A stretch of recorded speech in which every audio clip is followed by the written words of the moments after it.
Shalom saudaraku, mensyukuri hari baru pemberian Tuhan. Mari awali dengan doa dan ucapan syukur kepada Tuhan lewat sapaan hikmat Tuhan dalam kitab 2 Petrus pasal yang ketiga ayat yang ke-10 hingga ayat yang ke-13 yang menyatakan, "Tetapi hari Tuhan akan tiba seperti pencuri. Pada hari itu langit akan lenyap dengan gemuruh yang dahsyat dan unsur-unsur dunia akan hangus dalam nyala api, dan bumi dan segala yang ada di atasnya akan hilang lenyap.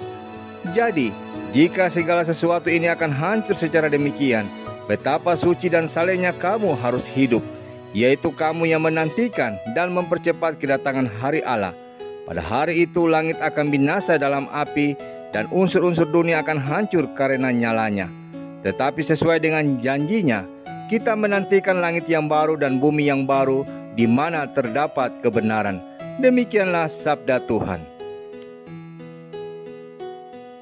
Saudaraku, ketika berbicara tentang parousia atau hari kedatangan Tuhan, seperti yang dikenal dalam eskatologi Kristen, umumnya orang Kristen menjadi penasaran, harap-harap cemas, khawatir, tapi ada juga yang telah jenuh mendengarkannya.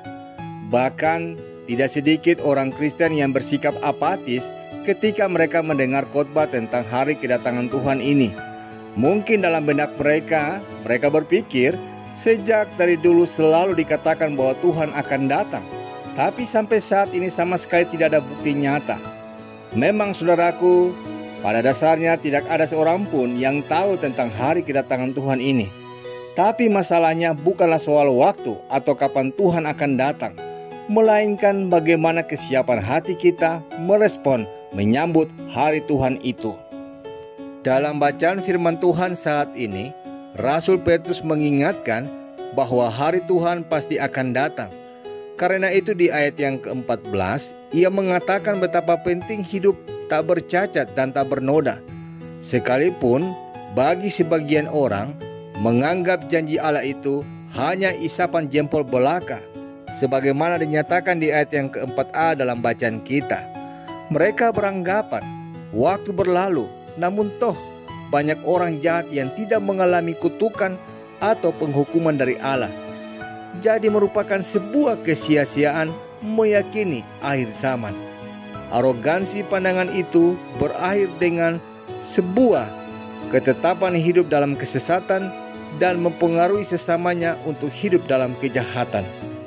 Padahal Yesus pernah berkata kepada murid-muridnya bahwa ia akan datang kembali ke dunia ini sebagai hakim. Itulah kedatangannya yang kedua kali dengan segala kemuliaan dan kebesarannya bersama dengan segenap tentara malaikatnya untuk menghukum orang jahat dan menyelamatkan orang benar. Namun, tidak ada yang tahu kapan kedatangannya itu. Sebagaimana dikatakan Rasul Petrus bahwa Tuhan akan datang di saat tak terduga seperti seorang pencuri pada waktu malam. Tentu tak seorang pun manusia akan dihubungi Tuhan untuk memberitahu kapan ia akan datang. Jadi, jika ada orang yang mengaku tahu, bisa dipastikan ia adalah seorang penyesat. Hal itu dilakukan untuk melihat siapa sajakah yang selalu bersiap sedia menyambut kedatangan Tuhan.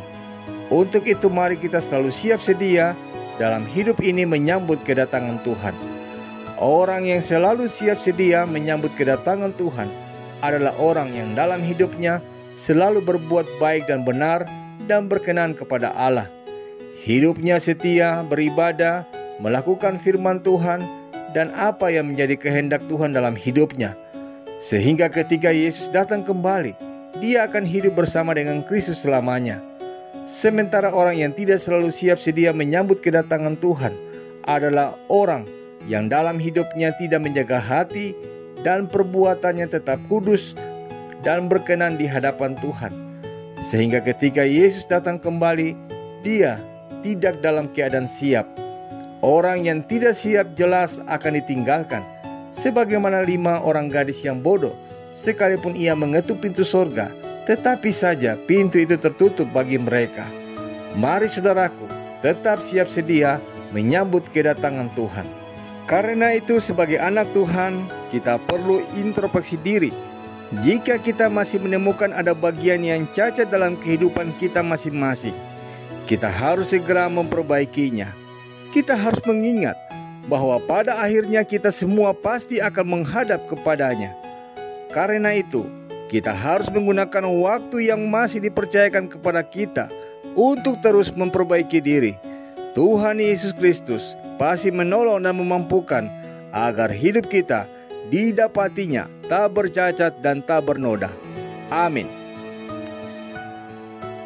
Saudaraku, mari kita sehati dalam doa. Syukur dan terima kasih ya Bapa untuk setiap anugerah kehidupan yang masih dipercayakan kepada kami.